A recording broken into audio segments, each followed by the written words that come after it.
All of you, I'm taking names. Thank you, Mary. Like I said a couple weeks ago, there's physics. There's like volume level here, and if there's more volume level over there, there's less volume over here. There's only so much volume you can put in a room. It's permanent. It's a study or something. And I'm going to do the thing I like most about Naked City that I wouldn't dare ever do anywhere for fear of embarrassing myself, which actually I am afraid of. No, I do that other places. Now I'm going to do not one, but two not quite finished pieces. What poets call works in progress. What folk singers say, it ain't done yet, we call works in progress. So the first one's kind of a story, which I did hear before, but this is like the revamped, newly added, new. Okay. Hey, come on, wait up, Molly Dutch yelled into the early morning wind. Hold on a second. Molly Dutch yelled into the early morning wind crossing Mass Ave, trying hard to close the third of a block lead that Johnny Just Johnny had on her.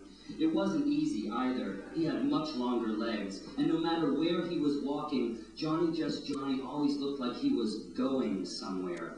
Keep up or don't. Few people can walk like that. He waited at the corner of Mass Ave and Huntington until she was almost caught up before turning and continuing down Huntington Ave. Hey Johnny, I'm sorry I'm dragging you down. It's these new Doc Martens. They're killing my feet, no kidding. I hate when you've got a new pair of boots to break in. You know, it's like murder, no shit. She trailed off thinking, hoping I haven't been babbling. God, it's just that he's so cool, she thought, and he's like much older, at least 30, and he was there, you know, seeing the Sex Pistols and X and English Beat and Television and Blondie when they were still doing clubs and not dead yet. And when he's in a good mood, he'll tell you stories, and he's so cool, and I'm so nothing, and I hope I didn't babble him. They reached the Museum of Fine Arts and were going around to the side entrance. Hey, said Johnny Just Johnny, where did you ever get the money for new boots? Oh, said Molly Dutch shyly, it was one of those sales, you know, kind of like steal one pair, get one free. Johnny stopped, looked over the top of his shades and said, cool. She could have died right then, and died happy, generously symbolic. A fresh torrent of rain and wind burst forth all over them. The clouds had rolled in just before dawn, and the rain had been light until just now. It was a dark and stormy morning. The rain that had only fallen, no, that rain had only fallen. This rain deluged. It wet everything and then soaked it thoroughly. It was only 8:45, and a small crowd was gathered under the recessed entrance of the Museum of Fine Arts, the only shelter around. The group Molly Dutch and Johnny Just Johnny joined included a matronly woman with her harumphing husband, a girl of 9 and her grandmother 9 times that old, an agreeable sort of guy who smiled at everyone. Two people so solitary, so removed that the term loner would be too close to a name for them. You couldn't really look at them. They seemed to deflect vision and were not noticeable except in the peripheral. They had been pushed from life by the unnotice of their fellow humanity, and their day will not come in this story. This is a good opportunity to explore a small bit of human nature. You take any random group of people and put them in the confining circumstance of, say, an elevator. They will bring to bear great mental powers in order to unnotice the other passengers. Sneezing, coughing, farting, people getting on or off, forget it, you'd have to drop dead right there to penetrate the unconsciousness thickened around them. Later we will refer to this as an elevator state of mind, almost funny and yet not. So the 9 of them stood there, actively unnoticing each other according to certain rules. The matronly woman and her harumphing husband unnoticed Johnny Just Johnny and Molly Dutch, but smiled at the girl and her grandmother, and also at the polite young man. In turn, Johnny Just Johnny unnoticed everybody, telling Molly about seeing Iggy Pop back in '79, and the young, nice man smiled and noticed everybody, which blows the earlier theory, but what the hell, he's a nice guy. Precisely 9, exactly 9 on the dot, the chief museum guard opened the doors. The crowd of 9 people came in, grateful to be out of the rain, even if they showed this in different ways.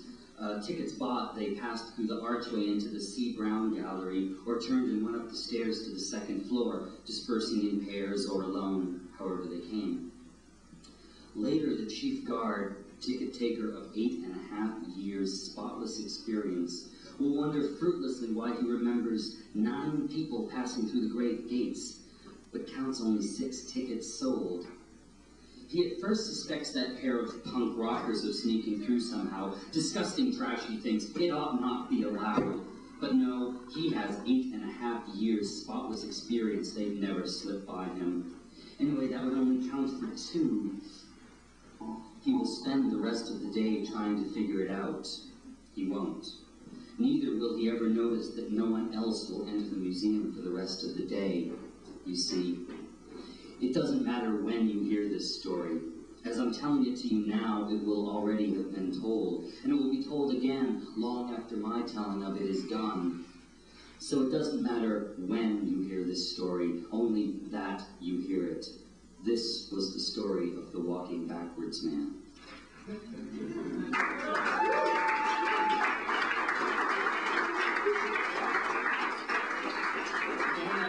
I'm going to slip a short poem through before I call Glenn Pettit up to do a piece because he gave me $30, so. I'm not as cheap as you think, $30, that's my minimum. So this is a poem to a poet, and I'm not going to tell anyone who the poet is, because if you dedicate a poem to one poet, then all your other poet friends will stand around looking at you like this. Never wrote a poem for me. So this is for this poet. This is called I Read a Poem of Yours That Wasn't There.